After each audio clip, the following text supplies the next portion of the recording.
What's going on? What's going on? Brutus here, bringing you another successful failure video. Um, yeah, so I'm over here at my mains clan. Let's take a look at the replays from Blue Nightmare. Um, Map, and then so to start this off, let's look at some Town Hall 8s. Oh, I forgot. I should give a prelude. So as we bring up Crisis here, go to his second. Um, so before we start, what the successful failure is about is that by no means any disrespect to any of the players that I'm showing. It's not saying that haha you failed. It's more so of let's talk through the attack of why it didn't work, so that we can grow from it and apply it in the next raid moving forward. Right? It's out of respect. It's just business, and no one's offended by it. And with that, I'll even show my own main attack failure. But with that said, let's take a look at this. So, looking at this base, we got Crysis here, Town Hall 8 versus Town Hall 8. Gonna do a Dragloon. Brings a rage. I've said in a different video that I have abandoned that theory, and I only bring a heal now whenever I'm doing a Dragloon, because my haste gets the second air defense that I needed to get or whatever. But alright, so I looked at this base and was going to Dragloon it as well. My army comp is slightly different. He's got max loons in the CC, he's got 4 of his own and only 9 dragons. Obviously, if you guys are looking at this and familiar with Draglooning, we're going to zap quake this far air defense because we're going to work from behind the sweeper, right?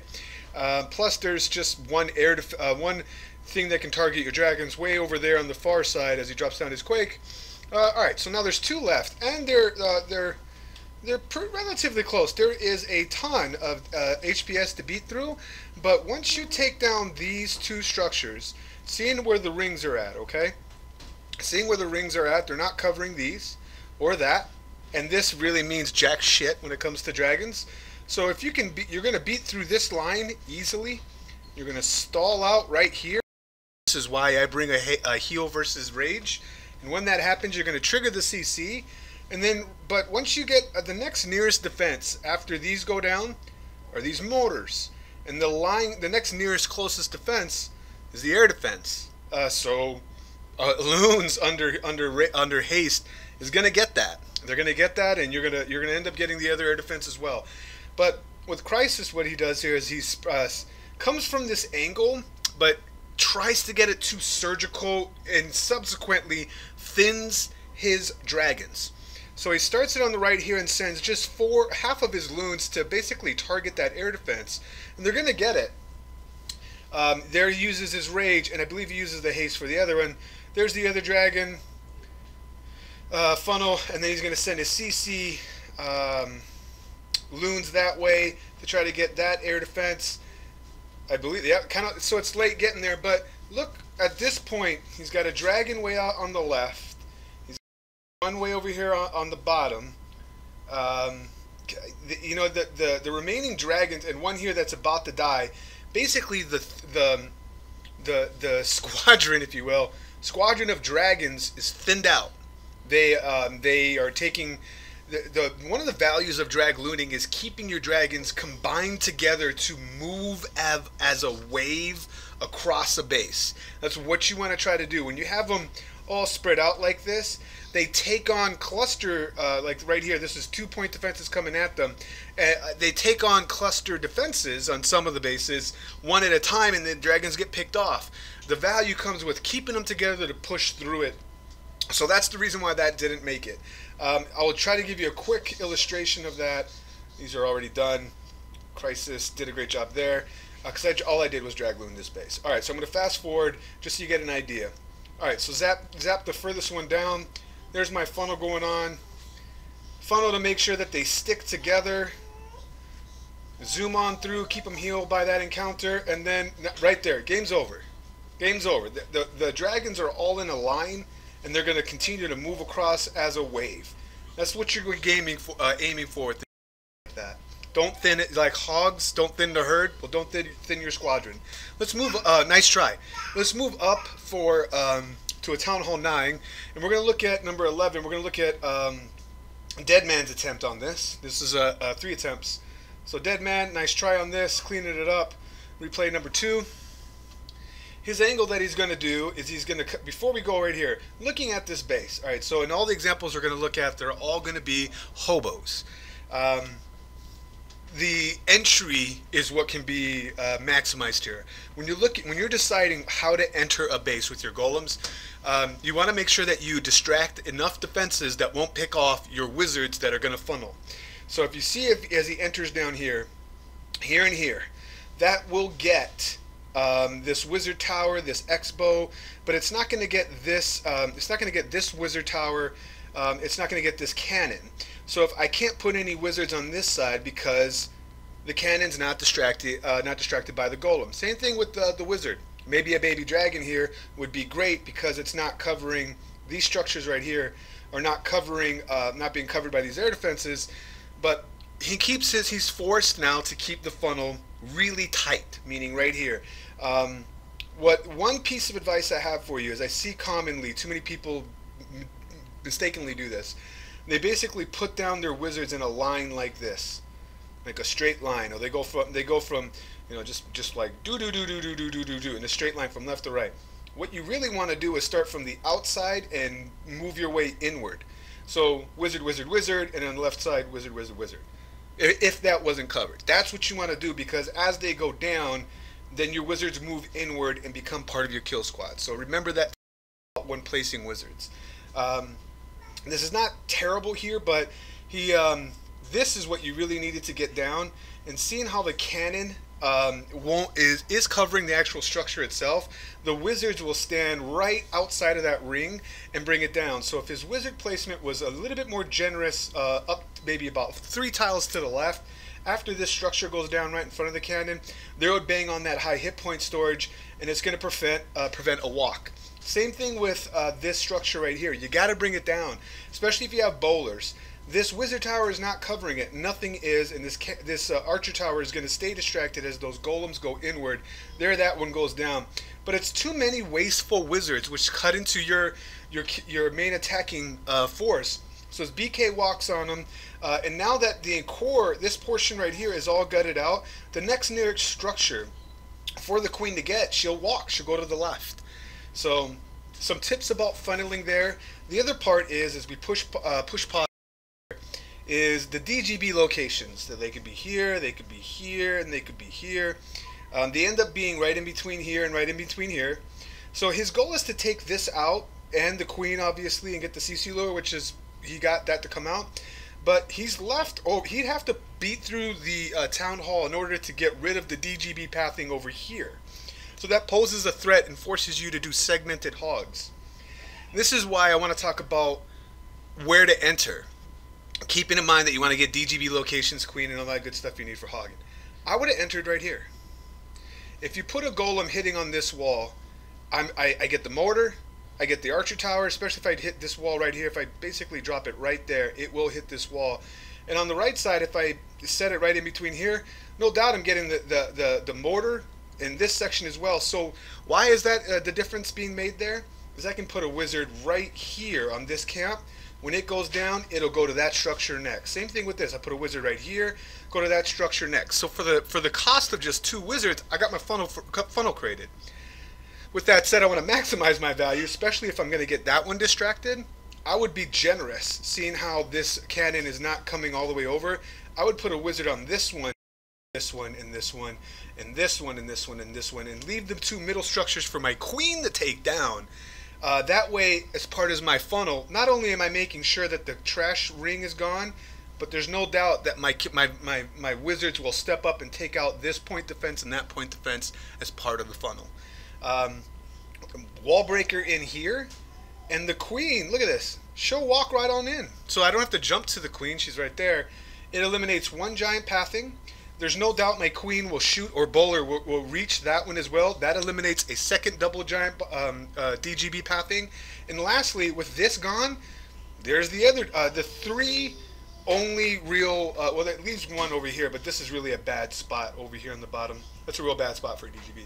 So the only 3 viable spots for a DGB would be gone if I entered from that side. If I push play here, it'll be cleaner, it'll be smoother, and it'll be less risk to everybody else for my main attacking force. So that was the main thing I wanted to focus on was the entry and why the angles work. Let's get out of here. Let's look at a different approach of the same base. Number 11. This was the fresh hit. So this was a little bit better of an entry. Not to say that the other one was terrible or anything. Just had some things to work on. Good spread on the golems. There we go. See the wizard placement up here. This motor would get about 3 splashes in it, so you're safely over there. You lose 1 wizard, but you create the funnel. It's worth the trade, if that's the direction you're going to go with. Opens up the wall here. Look at where that line is with this bow. So he couldn't really bring the golem down further, or rerouting to the cannon down here. But you got to be mindful of this line whenever you see that for wall breakers. The Expo will take it out. So a little bit of a wall breaker, a fail there, but he breaks it. He ends up beating through it anyway. Right here, the golems are beating on the wall and didn't reroute because he has 2 jumps. Jumps last 40 seconds at Town Hall 8. Town Hall 9. Drop him down. If he drops down a jump earlier so that it's receiving the golems right before the defensive structures go down, they route inward and he loses he loses one of his tanks here, which is unfortunate. But if he drops down the golem, oh, he brought 3. It's a stone hobo. If he drops down the golem sooner, they would have stayed in front of his kill squad push. But coming in here, so he eliminated one of the DGBs. He has a second jump for the other one. But the Tesla Pop Larry's obviously was a fresh hit. No way he would have seen that stuff. Yeah, it doesn't make it though because I think it's because it wasn't as smooth. There was too much risk involved on the entry. There was some defenses left over like that. He can't heal dead hogs as well. That's another thing. Yeah, so good try. Just wasn't, you didn't need a stone on this one, but it was a good attempt. So we're back here. And then we'll look at the winning one, just so you guys can see everything in motion. And the corrections that ESQ made on this one is he only brought 1 jump. And if you think about it, the reason why he brings 1 jump is once he gets into this compartment, he doesn't need his golems to get in here. You don't need to get your golem to trip the giant bomber DGB. You just need to shoot away a defense that is pathing for it. And with bowlers, they'll reach that. So if we go to... Jeez, my baby's all over the place right now. Sends 1 golem down, hits the wall on the other. Everything almost identical with just, if you see the outside working in, right there is a great illustration at the top, how those wizards react. Gonna take down a lot of great funnel going on. The golem's already rerouting inward. Down goes the bowlers. He drops the jump early. So now they all reroute. Everything keeps moving in front of him nice and smooth. Poison goes down to get the CC. He's got 3 heals rather than a rage and a second jump. Which is really the difference maker on this because he also has more hogs for it as well. With the DGB pathing eliminated, the CC gone, and the queen done, he can confidently start sending his hogs from right down this angle. Knowing that he's still going to be able to get some of that tankage that beefy heroes give him, as well as support, basically help his kill squad with those, sustain his bowlers a little bit there. Here's that scary part. But like I said, they're going to shoot over to take it out. Loses a few maybe? Nah, it just really wasn't that great of a spot. So we go to ×2 here as I got some more. Obviously, ESQ gets it. I hope those tips help you so far with, how to enter a base and what you're really trying to get for. Great job. I'm going to attempt to say it. Asif, if I believe it's Asif. Or Asif. Nayan, whatever. I'm trying, bro. Alright, so that's going to do it for this one. Let's go to the next war, and I want to just because I'm a fair sport, let's take a look at my failure. Oh man, it was brutal. I was a little bit upset. So, not the hardest Town Hall 10 base in the world. I'm no pro, and yes, I have baby heroes because I am rushed AF. I have been resurrecting this account for over a year. You know it's bad when my Town Hall 9 account has better royals than my Town Hall 10. Anyway, alright, so I want to do an AQ walk of Vabolo here, or Vabo here. Is it Go Vabo? I don't know. I got giants in the CC, and the reason why I do is these multi-infernals. This is just how I do it. I'm not the greatest. So I get a drag to come out, pop it out. Everything's going exactly to plan. CC, everything's going exactly to plan. The only thing that I miss here is I didn't see the frickin' witch. I don't know how I missed that. So I dropped down, used the ability right away because there was some Valks in there. I don't have a 40 AQ. But by the time my thing wears off, because I'm working on some Larrys and I'm greeted with 2-point defenses at once, I can't keep up with this high this max D coming at me enough. Even with 4 healers behind it, it didn't work out. So I'm all discombobulated now.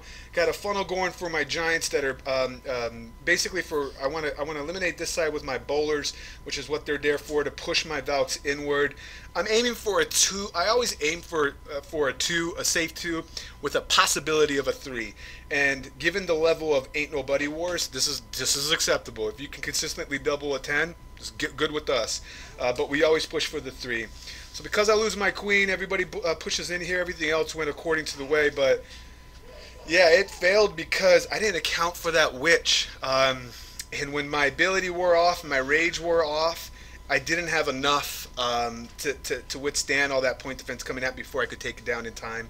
Ended up being just like a high 60% double. It wasn't too much, but yeah, good college try. Good college try. All right, so that's my failure.